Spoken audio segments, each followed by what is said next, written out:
Good morning, everyone. How are you today? I am Gabriele. Welcome to my channel. So lately, this morning, very early Central Europe time, Pachy posted the weekly recap for how their week has gone for the developer team. He's writing like, "Hi Landers, it's time for the weekly recap. Some big things are about to come. Now, our animation team have begun preliminary work on the future additions to our playable roster now that their tasks for update 3 are complete."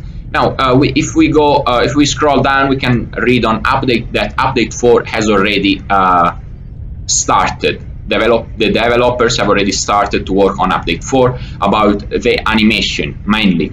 In development, the Pachycephalosaurus, the little average size dinosaur that can fracture your bone, has most of its animation being completed. Like now 13 boxes out of 45 have been checked. That's pretty cool. Like the hit reactions, idle, eating, drinking, sniff animations, sleep, rest, drag, carry. Now, if you think about it, every single dinosaur in the aisle has a lot of animations, so that's a pretty cool thing. Plus, Pachycephalosaurus in itself will bring the fracture mechanic that we have all been waiting for. I bet that this update 4, with the perk system, fracture mechanic, etc., will bring a lot of new players in, if not all the players from Legacy that haven't switched it yet once update 3 comes out with Deinosuchus. Now, we continue reading. At this point, we are simply fine-tuning our new LODs to be both aesthetically pleasing and performant. Performance is a big thing for this game. It's a high-performing game, so the developers have to be careful about how their game performs overall. At the moment, after update 2 was released and in the late weeks, we have had a lot of desync issues, and luckily and hopefully for all of us, the desync issues will be solved or partially solved at least once update 3 comes out. That's what I hope the most. Besides that, we have been deploying multiple builds for our diligent quality assurance team, each and every day as we knock out the last few remaining bugs that impede the release of the awaited stress test. Now, once update 3 will be released, it will be released in beta, and afterwards the locomotion for Deinosuchus has been sorted, because the locomotion for the Deinosuchus has a lot of bugs, a lot of problems. That's one of the reasons why this update is taking so long as well. Now, if you read on TRELLO, Pachy here posted some of their updates on TRELLO roadmap. Please check all the links in my description below.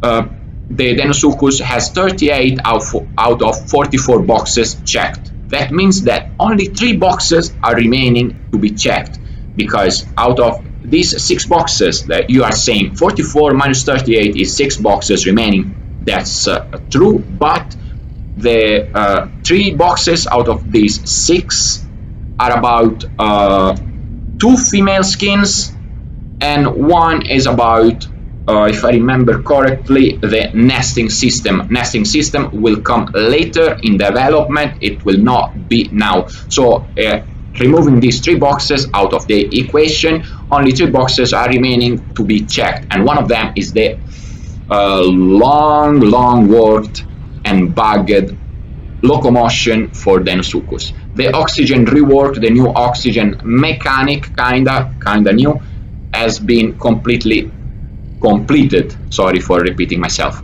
Now, if we go on instead on the aisle phase 2, yesterday night Central Europe time, Pachy posted a couple of new pictures. This is one of them. We can see a lot of new plant assets and a lot of new flora. Some stones down here at that tree up here on the right. Different type of palms, different type of trees, vines hanging from trees. I mean, the vines will very likely be climbable, or at least that's what I hope. It is my speculation after all, once Herrerasaurus comes out very late in development, not now. Now, this rock and all of this vegetation give me a pretty good idea where I can hide my big Stegosaurus. All of this new map rework done by Dondi will give a brand new gameplay for most players. This is a clear path made out of flora, made out of not grass, but other type of plant assets. It's like a clear path, but not a mud path, not a tiled path. It is cool the way it was done, in my opinion.